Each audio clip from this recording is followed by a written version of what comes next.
Hello everyone and welcome back to My Opinion. The second ODI will be taking place in Raipur. Let's get into this preview video. Starting off with the 11s.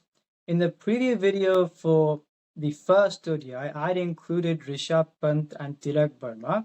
There are rumors that those two, or at least one of those two, may be included. However, since they played Rutraj and Washington Sundar in the previous match, I think it's fair to give them at least one more chance. So I've gone with an unchanged 11. This 11 being Rohit Sharma, Yashasvi Jaiswal, Virat Kohli, Rutraj Gaikwad, Washington Sundar, KL Rahul, Ravindra Jadeja, Arshdeep Singh, Harshit Rana, Kuldeep Yadav, Prasidh Krishna. And I'll say this again, KL Rahul scored a 60 in the previous match where he found the need to play reverse scoops, and then the second time he tried it, he was dismissed. For a player as good as he is, and with the role that he has succeeded in playing at 4 and 5, I don't think there should be a need for him to have to go out of his comfort zone, and that is when he has to finish an innings at number 6.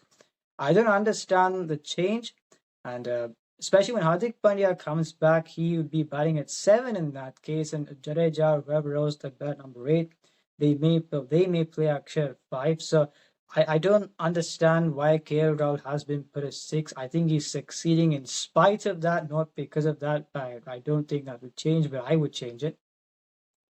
Apart from that, as I said, I think after you've included Rutraj Gaikwad and Washington Sundar in the 11, the previous match, I don't think it is fair to make a change after one match.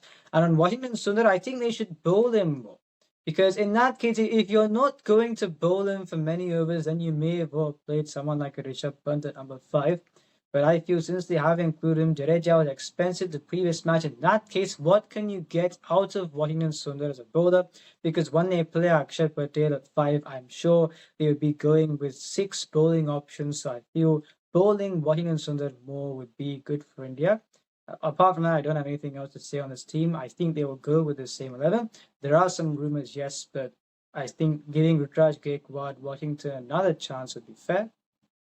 And now for South Africa, I've gone with the same 11 that I suggested in my preview for the prior match. This 11 being Ryan Nicholson, Quinton de Kock, Bavuma, I think will play. Markram 4, Brett Skay, Dior Brevis, Marco Janssen, Corbin Bosch, Nandre Berger, Otnil Bartman, Keshav Maharaj. And I think they won't bring in another frontline spinner in this match as we saw in the previous match, but I think Keshav Maharaj should play instead of Prennan O'Brien. He's more likely to cause some kind of more of a test for the Indian batsman than Prennan O'Brien. I don't think they'll drop any pacer because Marco Janssen, he wasn't too bad with the ball, and he also played well with the bat. Corbin Bosch bowled well, and Andre Berger bowled well, no problem, also bowled well, so I don't think they will leave any of them out. And I spoke about this in the previous video towards the end of it, where I think Bavuma will captain this match. I'm not against anyone. You saw in the previous 11 where Markram was captain. If Markram is going to open, I don't think, if you're looking at this team combination, Quinton de Kock has to open. And Bavuma is someone who bats in the top 3. So if he returned, you'd think he'd return in place of Tony de Zorzi, meaning if Bavuma bats at 3, even if it's a 4, I think he would be outside of his preference. He'd much prefer to bat in the top 3. And if he does bat at 3, then Quinton de Kock will have to bat at 4. I don't think that'd be feasible. When David Miller returns as well, who are you going to drop? You don't know. So because of that, I feel if Bavuma steps aside from the ODI team after this series, then you've got a potential 11 going into the World Cup. The reason why I'm saying this is because it gives them the flexibility, the more uniform batting lineup in terms of batting in position, where you see Markram at 4, David Miller at 5, George Linder, the all-round flexibility that South Africa have got. You've got 2 fast bowling all-rounders and a spin bowling all-rounder.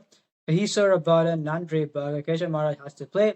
And especially in some venues, they've got to play 2 frontline spinners. They haven't been doing that even when playing the subcontinent. On the bench, you've got Anrik Norkiev, his actions corrected, Tristan Stubbs as a batsman, Marco Janssen as an all-rounder, Otno Bartman as a fast bowler, This, I feel, is you can boast at this combination or this set of 15 players going into a World Cup. So I feel I'm not against anyone or anything. I feel for the team combination, if Markram is captain, he bats at 4, it would be better for this team. Let's see what they do.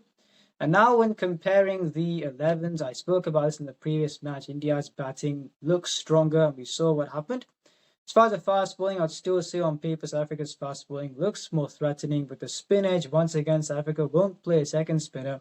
India have got Jadeja, Kuldeep and Washington Sundar. And that's why I feel once again they will hold an edge going into this match. I think they'll wrap up this series 2-0, but let's see what happens. If you enjoy this video, please subscribe, share, friends. This is my opinion. Watch yours.